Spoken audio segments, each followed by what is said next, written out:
जी अस्सलाम वालेकुम। इस वीडियो में हम लोग कैश बुक प्रिपेयर करना सीखेंगे और इसकी हम सिंगल कॉलम कैश बुक बनाएंगे। It is very easy. इसमें बेसिकली आपको सिंपली दो बुनियादी रूल याद रखने हैं।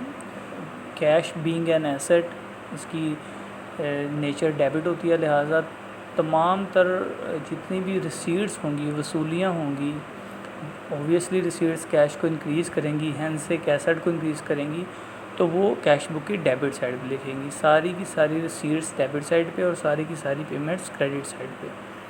तो अब इसको हम स्टार्ट करते हैं। रजिस्ट्रेशन आपके सामने है।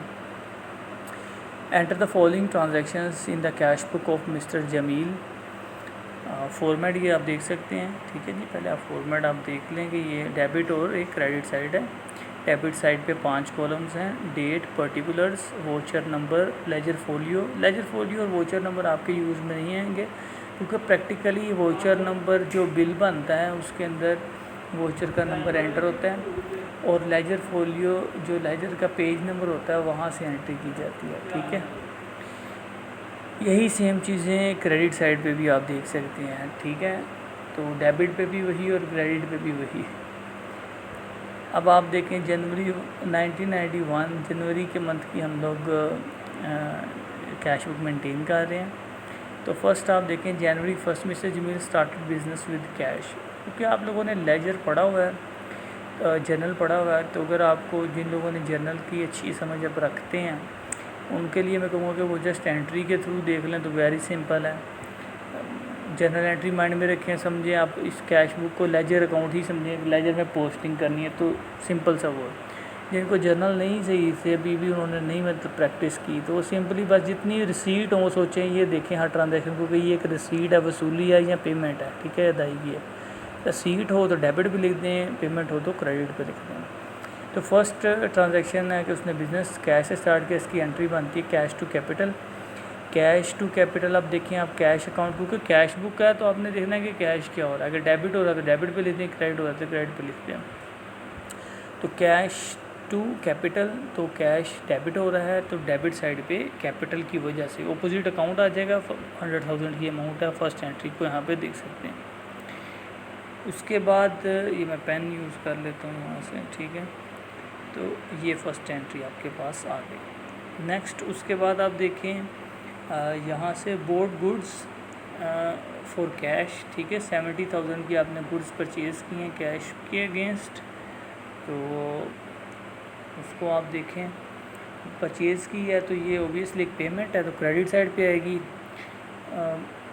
परचेजेस टू कैश इसकी एंट्री है तो कैश क्रेडिट हो रहा है। मैं एंट्री के थ्रू भी बता रहा हूँ और आपको अगर हम रिसीट पेमेंट के थ्रू देखें तो सिंपली देखना है कि board goods for cash is a payment है या रिसीट है, तो ये पेमेंट है। 70,000 इस साइड पे लिख देंगे आके, ठीक है। परचेजेस, क्योंकि परचेजेस अकाउंट बनेगा परचेजेस, और वो 70,000 लिख दिया। नेक्स्ट है पेड फॉर स्टेशनरी। स्टेशनरी आपने परचेज़ की है, उसके लिए कैश किया, पेमेंट है, तो पेमेंट यहाँ पे स्टेशनरी के अकाउंट से आके 1,000। Next sold goods for cash, चीज़ें बेची हैं तो एक रिसीट है, कैश मिला होगा, 40,000 है, डेबिट पे आके एंट्री कर दे। देन आप देखें सोल्ड गुड्स फॉर कैश हो गया। उसके बाद है paid for trade expenses 1,000, payment है 1,000 की, यहाँ पे ट्रेड एक्सपेंसेस की पेमेंट आ गई। दैन उसके बाद received cash from mister Asif. Mister Asif आपके सीआर का नाम भी है, तो आपने उससे रिसीव किया 5,000, डेबिट पे लिख दें, रिसीट है। उसके बाद एक मैं मिस कर गया हूँ, 10,000 की सेल्स भी हैं। से सोल्ड गुड्स फॉर कैश 10,000 की, जैन 18 की जो है, ठीक है। 10,000 एक रिसीट है, डेबिट पे आ गई। Then withdrew cash for personal use, ज़ाती इस्तेमाल के लिए 3,000 रुपया निकाला उसने। ड्राइंग्स हैं आपकी 3,000 की, तो पेमेंट है ओबियसली, ये यहाँ पे आ गया। उसके बाद paid cash to mister Qadir, एक दो ट्रांजेक्शन ऊपर नीचे हो गई मुझसे। Paid cash to mister Qadir को पेमेंट की है तो ओबियसली 10,000 की, ये भी यहाँ पे debit.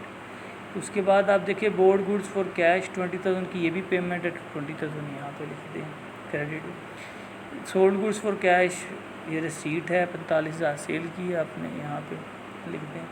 Paid for electricity bill, 2,000 का बिल आपने पे किया है, ठीक है। तो हम उसको क्लियर करते हैं और नीचे देखें। ठीक है। तो ये 2000 का आपने इलेक्ट्रिसिटी बिल पे किया। देन आपके पास यहाँ पे है पेड सैलरी, आपने 5000 की सैलरी पे की है तो सैलरी भी पेमेंट है। पेड रेंट भी पेमेंट है तो 15000 की यहाँ पे रेंट अकाउंट, ठीक है।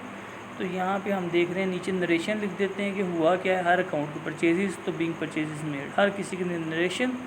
और जैसे अभी सैलरी हमने यहाँ पे की है तो बीइंग सैलरी पेड, ठीक है। बीइंग कन्वेंशनली रवायती तौर पे इसमें लगा दिया जाता है नरेशन। सारी एंट्रीज हो गई। तो जब आप सब की सब एंट्रीज़ कर चुके 31 जनवरी तक आपने यानी पूरे मंथ की तमाम रिसीट्स एंड पेमेंट्स रिकॉर्ड कर दी डेट वाइज, तो अब आप क्या करेंगे, टोटल करेंगे। ये कैश बुक के डेबिट साइड, ओबियसली कैश की हमेशा डेबिट साइड ही लार्जर होगी क्योंकि कैश नेगेटिव में नहीं हो सकता। आपने टोटल किया जब कैश का तो वो आपके पास यहाँ पे आता था 200,000 वो ही टोटल आपने दोनों साइड पर लिख देना। सेम यहाँ लेजर का कॉन्सेप्ट अप्लाई हो रहा है। इससे पहले आपको जो इंट्रोडक्टरी लेक्चर में मैंने बताया था कैश बुक के अंदर लेजर और जर्नल दोनों की फ़ीचर्स अवेलेबल होती हैं, ठीक है। जैसे यहाँ पे नरेशन जो लिखी गई है ये नरेशन जर्नल में होती है, लेजर में नहीं होती, ठीक है। और जो क्रोनोलॉजिकल ऑर्डर में डेट वाइज हमने चीज़ें रिकॉर्ड की हैं ये भी जर्नल का फ़ीचर है, लेजर का फ़ीचर नहीं है, ठीक है। बट ये जो टोटल हम दोनों तरफ जैसे लिखते हैं लेजर का कॉन्सेप्ट है, टोटल लिख दिया। अब ग्रेटर साइड का 200,000 था, 2 लाख रुपया डेबिट वाला, वो क्रेडिट लिख दिया। उसमें से सारी आइटम्स माइनस की हमने जो जो हमारे पास हैं। मैं आपको माइनस भी करके दिखा देता हूँ ये चीज़ें, ठीक। तो इसको हम क्लियर करते हैं, ठीक है, क्लियर। हम देखेंगे हमारे पास 200,000 में से 70,000 1,000 ठीक है। 200,000 डेबिट का टोटल है, उसमें से 70,000 एक माइनस हो रहा है क्रेडिट पे, एक उसमें से 1,000 की पेमेंट तो ये वो माइनस करें, एक और 1,000 की पेमेंट है। ये पहली 3 पेमेंट्स आ गई। देन देखिए नीचे 10,000 है, 3,000 है, 20,000 है।